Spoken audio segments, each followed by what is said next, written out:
Normally associated with a time of celebration or excitement, fireworks are a spectacle to all ages, little and old.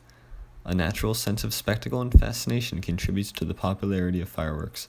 Do not assume that their primitive and simplistic design makes them easily accessible, though, because the fact still stands that fireworks can be as dangerous as any other bomb or explosive in the wrong hands and circumstances. Fireworks are classified as a low-explosive pyrotechnic device that dates back as far as 7th century China and have become a standard for holidays and festivities like the Chinese New Year. But use of fireworks can be dangerous to the user and people around, so fireworks must have safety regulations. In its simplest form, a firework can be understood as an explosive with unique colors and sounds that are associated with it.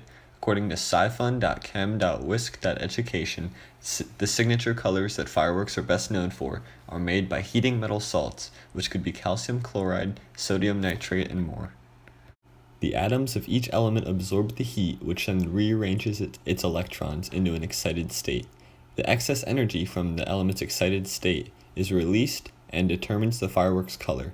Specifically, higher energy means smaller wavelengths, which are perceived to be blue on the color scale, and lower energy means longer wavelengths, which are on the red end of the color scale. The chemical reaction that results in the explosion of color is a mixture of oxidations and reductions. The oxidizers are the elements that must create oxygen gas to burn the reducers. The most common oxidizers are nitrates, chlorates, and perchlorates. The reducer's responsibility is to react with the oxygen atoms after the oxidizers have excited them and create the colorful blast of energy and sound fireworks are known for. The most common reducers are only sulfur and carbon. The first common oxidizer was nitrate, and the chemical reaction was potassium nitrate, which decomposes into potassium oxide, nitrogen gas, and oxygen gas. Nitrates are not normally used, though, because they are not capable of producing temperatures at high enough levels to react with metal salts for colors. Instead, the oxidizer chlorite is used because it can burn at much higher temperatures, which make more reactions possible. The chemical reaction for chlorate is potassium chlorate decomposing into potassium chloride and oxygen gas. However, there is also a downside to chlorates as well. Fundamentally, they are less stable than nitrates, therefore they are more dangerous. Chlorine normally wants to bond with 4 oxygen atoms, but in the case of chlorates, they only bond with 3, which leaves one chlorine atom alone and reactive.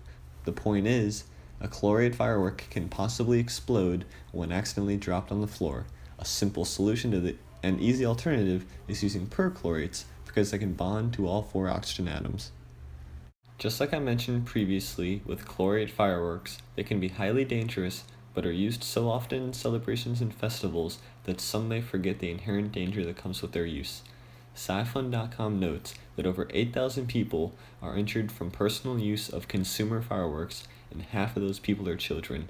A third of those people are injured from illegal fireworks, and half of the injuries are burns. Laura Walter from ProQuest.com created a list of safety rules and regulations which, if followed, ensures maximum safety. First, keep them away from small children, and be sure to have water nearby as a safety precaution. Second, always wear glasses. Third, never attempt to pick up a dud, instead wait 20 minutes and then soak it in water. She also advises not to alter consumer fireworks and to use them only in the manner intended. Her list suggests that you read the working labels that are on the back of all illegal fireworks. Also, recommended by the National Council on Fireworks Safety, keep a lookout for and report any illegal fireworks that often don't have labels and are wrapped in brown paper. Examples are M80s, quarter sticks, and cherry bombs. Proper consumer fireworks will be packaged in bright colors with safety warnings on the back. Typical fireworks include fountains, cones, sparklers, firecrackers, and rockets. Environmental hazards are also evident with fireworks. According to Sara Goodarzi of ProQuest.com, the smoke, though not toxic, can irritate people with asthma. The fireworks made of perchlorate will also leave traces that fall to the ground after the explosion, and those traces have been linked to thyroid problems and other diseases. Fireworks are universally well loved and known as a custom for celebration, but nevertheless can be a present danger if used improperly or if purchased from an unknown seller. Therefore, fireworks should be treated with a set list of rules and precautions that minimize any potential hazard during consumer use. Following the National Council on Fireworks Safety, a list of precautions will minimize chances of an injury, and children should always be watched when around fireworks. Do not use illegal fireworks and report if they are seen. If these laws and safety rules are followed, then fireworks can continue to be a worldwide symbol of celebration and festivities.